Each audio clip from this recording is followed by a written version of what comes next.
श्री राम जय राम, जय जय राम। श्री राम जय राम, जय जय राम। श्री राम जय राम, जय जय राम। श्री राम जय राम, जय जय राम। श्री राम जय राम, जय जय राम। श्री राम जय राम, जय जय राम।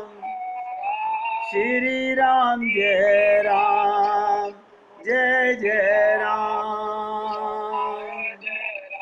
श्री राम जय राम, जय जय राम।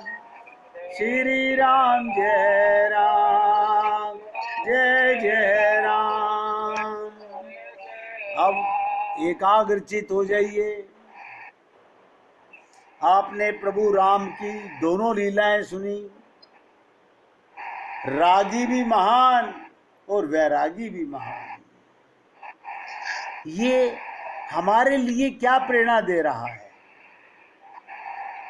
ये तो राम की बात कर रहे हैं आप। भगवान राम तो लीला कर रहे हैं हमारे को प्रेरणा देने के लिए कि जीवो अपनी भूल सुधारो। क्या भूल है हमारी? ये स्वप्न से सुख में मत फंसो, ये धोखा है, फिर पछताए क्या होत है, जब चिड़िया चुग गई खेत। ये मकान, ये महल, ये दुमैले सब यहीं रखा रह जाएगा। जिस काम के लिए आए थे वो तो नहीं कर सके, अगली बार देखेंगे। अरे हर बार यही करते रहे हम, हर जन्म में हम यही पाप करते रहे हैं। ये पहला जन्म नहीं है, अनंत जन्म गुजर गए। हमारे महाराज जी तो कहते हैं हम लोग इंद्र की सीट पर भी बैठ के आ चुके हैं। अब बताइएगा, वहां का आनंद भोग चुके हैं। तो ये संसार का जो आनंद है, ये तो जैसे एक सुकुरी को मल खाने में आनंद आता है, वो आनंद है। और हम लोग बड़े खुश हो रहा, हा, क्या पूछो, मन के लड्डू। इसीलिए हम लोगों को गीता, भागवत, रामायण चेतावनी देती है कि जागो जागो, इस ब्रह्म जाल में मत फंसो। तो मैंने आपसे कहा कि वेद व्यास जी भगवान राम से प्रार्थना करते हैं, महापुरुष आप में राग भी इतना, अपनी प्रेयसी सीता के चाहने पर जानबूझकर आपके चरण कमल माया मृग के पीछे दौड़ते हैं। माया मृग, ये संसार का सुख क्या है? माया मृग के समान है। सोने का मृग नहीं होता, संसार में सुख नहीं होता। संसार में केवल ब्रह्म होता है, धोखा होता है। मैं तो आप लोगों से निवेदन कर रहा हूं, अभी कुछ नहीं बिगड़ा है, अभी कुछ नहीं बिगड़ा है। जागो, उठो, दौड़ो, भगवान को पाने का प्लान करो। ये शरीर सजा के मकान सजा के हमें कुछ नहीं मिलने वाला। ये सब मिट्टी के घरौंदे हैं, यहीं रह जाएंगे। देखिएगा, भगवान में राग तो मैंने आपको बता दिया, अपनी पत्नी की इच्छा पर माया मृग के पीछे दौड़े, और विराग भी इतना कि पिता के कहने से ऐश्वर्य से भरी अयोध्या का परित्याग कर दिया। और फिर राग भी इतना कि सीता के कहने से सोने के मृग के पीछे दौड़ रहे हैं। ऐसे भागे जैसे सीता जी ही गंवा बैठे हों, मृग के पीछे भगवान। ये लीला है भगवान की।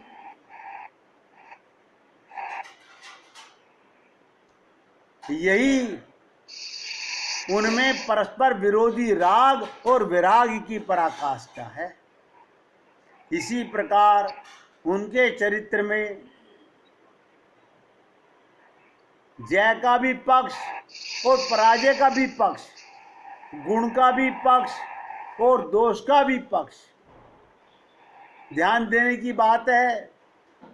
उन्होंने अपने चरित्र में जो दोष पक्ष स्वीकार किया वो साधक को सावधान करने के लिए किया है। भगवान लीला के अंदर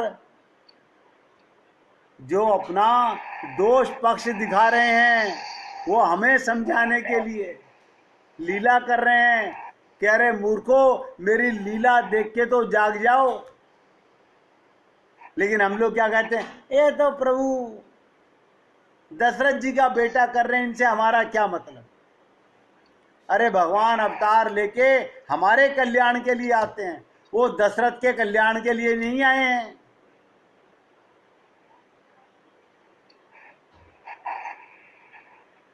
हम लोगों को कहाँ कहाँ भगवान ने दोष पक्ष को स्वीकार किया, वो बहुत गहराई से समझना चाहिए।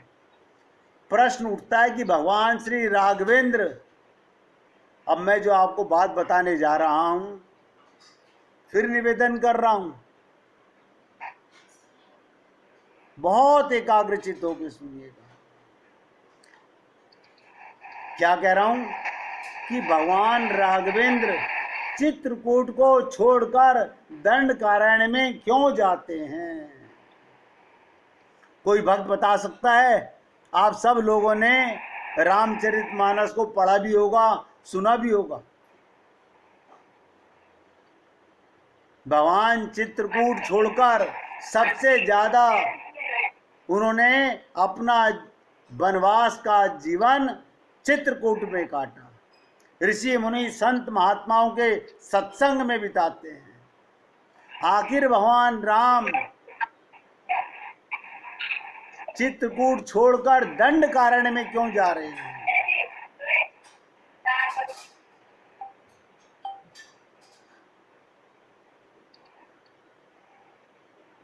क्या आप और हम लोग इसको गहराई से समझने का प्रयत्न करेंगे? मैं उम्मीद करता हूं कि आप एकाग्रता से सुनेंगे। वहां तो उनके दिन बड़े आनंद से बीत रहे थे भगवान के। फिर सीता जी भी चित्रकूट में इतनी सुखी थी, सीता जी भी चित्रकूट में बहुत सुखी थी।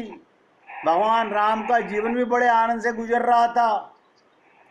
और तुलसीदास जी ने लिखा, सिय मनु राम चरण अनुरागा, अवध सहस सम बनु प्रिय लागा। सीता जी का मन रामचंद्र जी की चरण सेवा में अनुरक्त है, इससे उनको वन हजारों अवध के समान प्रिय लगता है। वो चित्रकूट हजारों अवध के समान प्रिय लगता है। सोचिएगा। तो जब चित्रकूट में सब प्रकार के, सबको आनंद ही आनंद था, राम भी आनंद में, ध्यान दीजिएगा, सीता जी भी आनंद में। फिर ये चित्रकूट क्यों छोड़ा भगवान ने? आप और हम लोग गहराई से समझने का प्रयत्न करते हैं, और ये क्या होगा, सुनने के साथ साथ उसको अपने जीवन में भी उतारना।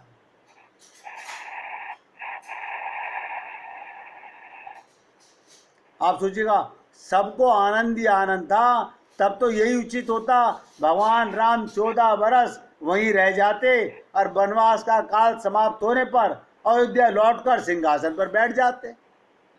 जब चित्रकूट में हर प्रकार का आनंद मिल रहा है, जहां भगवान राम को भी आनंद आ रहा है, जहां सीता जी को भी अपने राम के चरण सेवा करने में आनंद आ रहा है, तो यहीं से वनवास पूरा करके वापस चले जाना चाहिए था।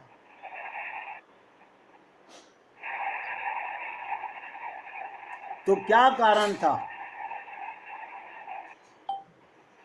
ये बात आप और हम लोग इतनी सरलता से नहीं समझ सकते, नहीं समझ सकते। आप सोचिएगा, कोई सुख को छोड़कर जाता है? भगवान तो अयोध्या छोड़ के वन में जा रहे हैं और कह रहे हैं मैं बेड़ियों से निकल के जा रहा हूं।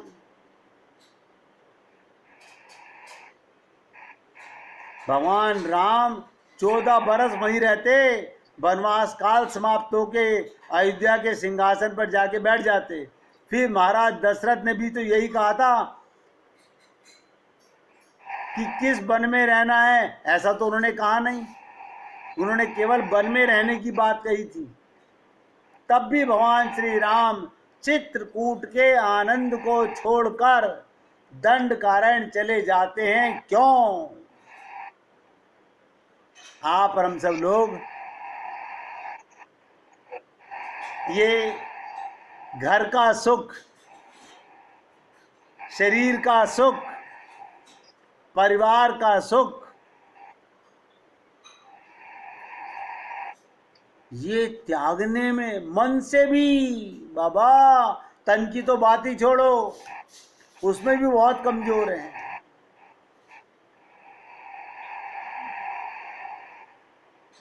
चित्रकूट का वातावरण अत्यंत पवित्र है, वहाँ ऋषि मुनियों का रोज सत्संग प्राप्त होता है और कोल भील का निश्चल प्रेम मिलता है भगवान को। फिर इसी चित्रकूट में भरत जी का आगमन हुआ, देखिएगा, इसी चित्रकूट में भरत जी मिलने आए और भगवान राम ने उनका मिलन हुआ। तब दंडकारण्य जाने की क्या आवश्यकता थी? ये बहुत भारी प्रश्न हमें समझने का है कि भगवान चित्रकूट को छोड़कर दंडकारण्य में क्यों गए, जब चित्रकूट में हर प्रकार का सुख उन्हें प्राप्त हो रहा था। यहाँ तक मैंने आपसे कहा, सीता जी को हजारों अवध के समान प्रिय लगता था। आप देखेंगे चित्रकूट का प्रसंग अयोध्या कांड के अंत में, पर वो वही समाप्त नहीं होता। अरण्य कांड के प्रारंभ में भी उसी चित्रकूट का प्रसंग चलता है। अरण्य कांड का प्रारंभ एक घटना से होता है। पता है आपको क्या था? शायद ही कभी आप लोगों ने ये चौपाई पढ़ के जाना हो या किसी संत के मुख से सुना हो। ध्यान दीजिएगा, भगवान राम वन में जाकर पुष्प चुनकर के लाते हैं। ये चित्रकूट की बात बता रहा हूं। भगवान राम वन में जाकर पुष्प चुनकर लाते हैं और उनके गहने बनाते हैं राम, तथा उन गहनों से सीता जी का श्रृंगार करते हैं। आपने बहुत सुना कि कन्हैया राधा जी का श्रृंगार करते हैं। आज मैं आपको ये लीला सुना रहा हूं। भगवान राम भी सीता जी का पुष्पों के गहने बनाकर उनका श्रृंगार करते हैं। केवल श्रृंगार ही नहीं करते, उनको एक शिला पर बैठाने के लिए पत्तों का और फूलों का आसन भी भगवान राम बनाते हैं और सीता जी का उन पे बैठा के श्रृंगार कर उनसे अनुरोध करते हैं। ये अरण्य कांड के अंदर आप लोग ये मत समझिएगा मैं कोई रामचरितमानस से बाहर की चर्चा सुना रहा हूं। रामचरितमानस में लिखा है अरण्य कांड के प्रारंभ में, क्या एक बार चुनी कुसुम सुहाए, निज कर भूषण राम बनाए। उन पुष्पों का आभूषण बनाते हैं भगवान।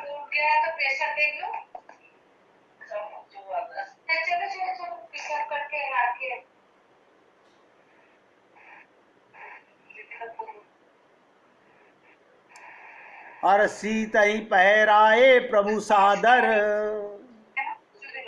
वो गहने भगवान राम सीता जी को पहना रहे हैं। और बैठे फटिक शिला पर सुंदर, एक सुंदर शिला के ऊपर सीता जी के लिए पहले पत्तों का पुष्पों का आसन बनाते हैं और उस पर बैठा के सीता जी का फूलों से श्रृंगार करते हैं। तो प्रश्न होता है, क्या गोस्वामी जी ने ये प्रसंग श्रृंगार के लिए चुना है? यदि उन्होंने इतना लिखकर प्रसंग को समाप्त कर दिया होता तो भगवत राम ने सीता जी का श्रृंगार किया तो ये सीता जी के प्रति श्री राम के राग का परिचायक होता, पर प्रसंग यहाँ समाप्त नहीं होता।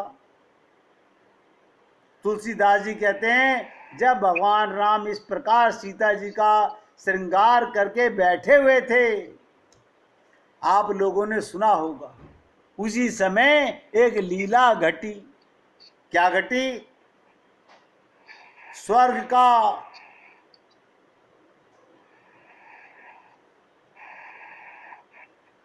क्या मतलब? स्वर्ग से इंद्र का पुत्र जयंत ये सुनकर, क्या सुनकर? कि पृथ्वी पर ईश्वर का अवतार हुआ है। ये ध्यान से सुनिएगा, इंद्र का पुत्र जयंत ये सुनकर कि भगवान पृथ्वी पर लीला कर रहे हैं, चित्रकूट में उनके दर्शन करने के लिए पहुंचता है। लोग कहते हैं वो दुष्ट जयंत। जयंत दुष्ट नहीं था, भगवान राम सीता का दर्शन करने आया था चित्रकूट में। लेकिन वहां जब भगवान राम को सीता जी का पुष्पों से श्रृंगार करते हुए देखा, जो ईश्वर को करते हुए देखा, उससे उसके अंतःकरण में ईश्वर के ईश्वरत्व पर श्रद्धा तो हुई नहीं, बल्कि उसे लगा ये तो स्वर्ग का नित्य प्रति का दृश्य है। देवी जी आवाज आती है आपकी?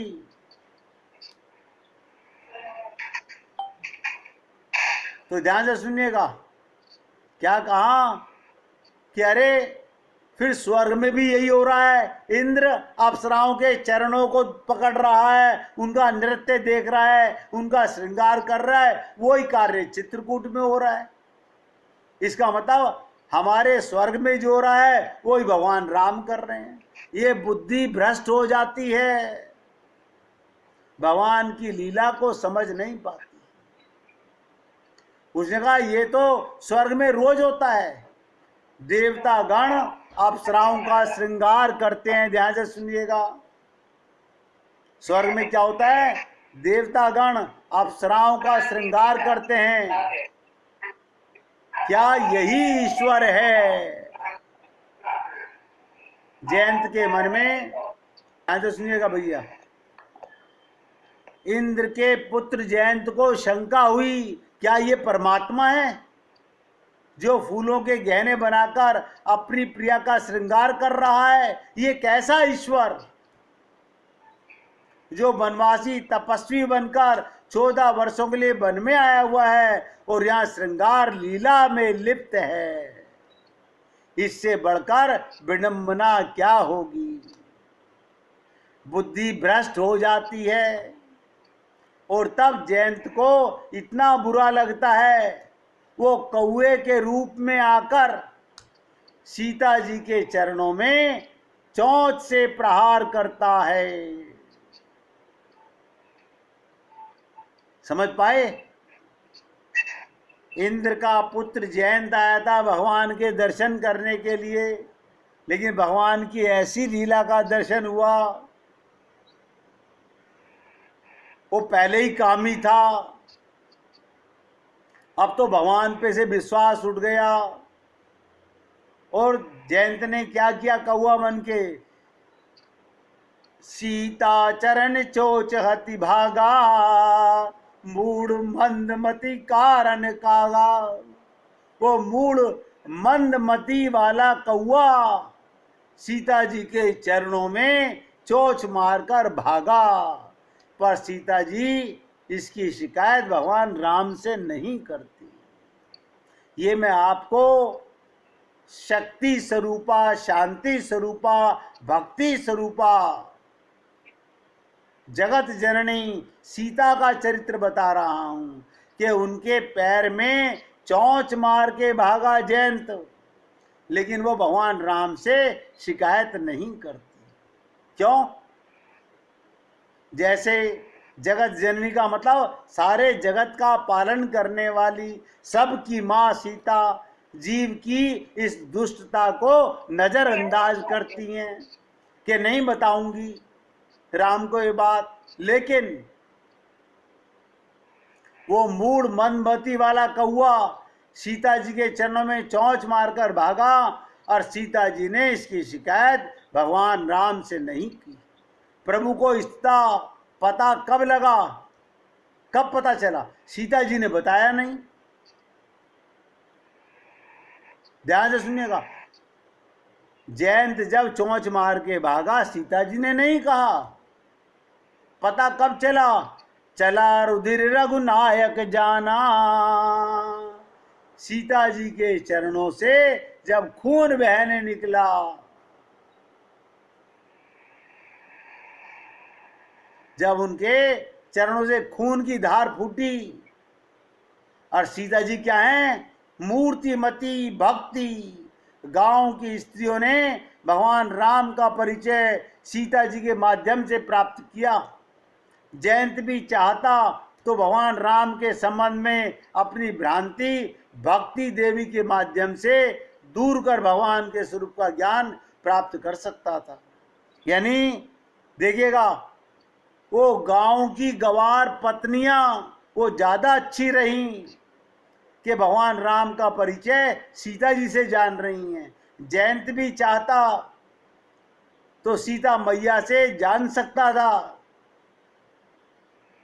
पर वो तो मंदमती था, मूर्ख था। बुद्धिहीन होने के कारण वो सीता जी के चरणों पर प्रहार करता है। पर सीता जी इसके बारे में भगवान राम से कुछ नहीं कहती, क्योंकि भक्ति का स्वभाव नहीं है कि वो दूसरे को दंड देने की प्रेरणा दे। ये है दशा सीता जी की। आप सोचिएगा, वे तो करुणा की प्रेरणा देती हैं, वे भगवान राम को दिखाई देती हैं कि किसे दंड देना है। रामायण में संकेत आता है किसका रक्त बहना चाहिए और किसका नहीं। जब हनुमान जी ने लंकनी को मुक्के से मारा तो उसके मुंह से रक्त गिरा। जब जयंत ने सीता के चरणों पर प्रहार किया तो उनके चरणों से रक्त निकला। इसका अभिप्राय क्या हुआ? एक रक्त ऐसा जिसका बहना कल्याणकारी होता है। लंकनी के मुख से खून निकला, ये कल्याणकारी था। और एक रक्त वो है जिसका बहना महान अकल्याणकारी होता है। एक शरीर वो, कहते हैं एक रक्त वो, खून वो जो शरीर में रहता है। फिर रक्त का दूसरा अर्थ भी है, आप लोग जानते होंगे। एक रक्त तो वो होता है जो शरीर में रहता है, दूसरा रक्त क्या होता है? जो ऋषि मुनि संत महात्माओं की प्रेरणा से हमें प्राप्त होता है। लंकनी को जब घूंसा लगा, उसके मुख से खून निकला, वो उठ के भगवान हनुमान के चरणों में गिर गई। क्या कारण था? अगर आप भूले ना हो, उसका संसार से विरक्त हो गया मन। समझ रहे हैं मतलब? संसार से विरक्त हो जाना, ये खून निकलना श्रेष्ठ है। लेकिन हमारा मन कितना ही सत्संग सुन लें,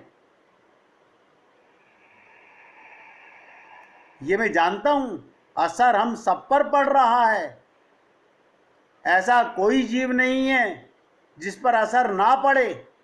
लेकिन कितना पड़ रहा है, क्योंकि जीवन बहुत छोटा है अभी, मंजिल बहुत दूर है। दृढ़ता, परिपक्वता, गहन संकल्प ही हमको इस भव सागर से पार ले जा सकती है। तो मैंने कहा, आप लोगों ने महात्माओं की प्रशंसा में सुना होगा, अमुक महात्मा बड़े विरक्त थे। विरक्त माने संसार में रहते थे, परिवार में रहते थे, लेकिन जैसे हम अनुरक्त हैं वो विरक्त रहते हैं। इसका अभिप्राय ये नहीं कि उनमें रक्त बिल्कुल नहीं होता, बिना खून का कोई शरीर नहीं होता। ध्यान देनेगा तात्पर्य ये, जिस प्रकार शरीर में रक्त होता है उसी प्रकार मन में भी राग का रक्त बहता रहता है। देखिएगा, एक शरीर में रक्त और एक मन में रक्त। ये मन में रक्त कौन सा होता है? इसे राग रक्त कहते हैं। ये मोह रक्त होता है, आसक्ति रक्त होता है। दो प्रकार के खून हो गए, एक शरीर में बहता है, एक मन में ममता मोह आसक्ति बन के बहता है। तो जिस व्यक्ति के मन का राग स्थिर हो गया उसे विरक्त कहते हैं। मैं भैया आप लोगों की सेवा के साथ साथ अपने आप को भी प्रेरणा देता रहता हूं।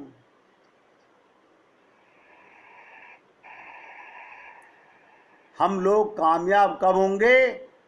जब हम दृढ़ संकल्प करेंगे। आप और हम लोग बार बार सोचें कि हम अनुरक्त हैं कि विरक्त हैं। शरीर का रक्त तो नजर आता है, ध्यान से सुनिएगा। शरीर का रक्त तो नजर आता है। जब लाल वाले की बुकिंग करते हैं ना, जरा आके हमारा ब्लड टेस्ट करने के लिए ले जाइए, वो ब्लड तो नजर आता है, लेकिन मन में जो खून भरा है वो नजर नहीं आता। तो गोस्वामी जी लंकनी को मूर्तिमती प्रवृत्ति मानते हैं और सीता जी हैं मूर्तिमनी भक्ति। हनुमान जी लंकनी पर प्रहार करते हैं ताकि लंकनी के मुंह से, लंकनी के मुख से खून बह जाए, वो विरक्त हो जाए। ध्यान से सुनिएगा, हनुमान जी को दुश्मनी में मार रहे हैं लंकनी को। किसी स्त्री पर हाथ उठाना ये कोई हनुमान जी का काम है? नहीं। संत महात्मा, ध्यान से सुनिएगा, ऋषि मुनि संत महात्मा जब हमारे ऊपर शब्दों के प्रहार करते हैं, वो क्या है,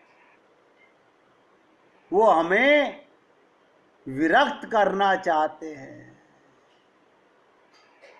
उनके घूंसे, लेकिन हमारा चोट लगने से शरीर का खून तो नजर आता है, लेकिन हम लोगों को अभी मन में रक्त, मन में आसक्ति, मन में मोह, मन में ये मोह ममता और मोह आसक्ति, इससे हम अभी विरक्त नहीं हुए हैं।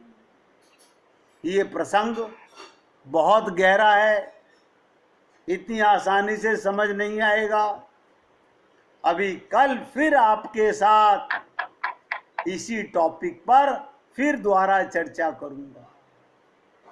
ये एक बार सुनने से अरे बाबा नहीं आता,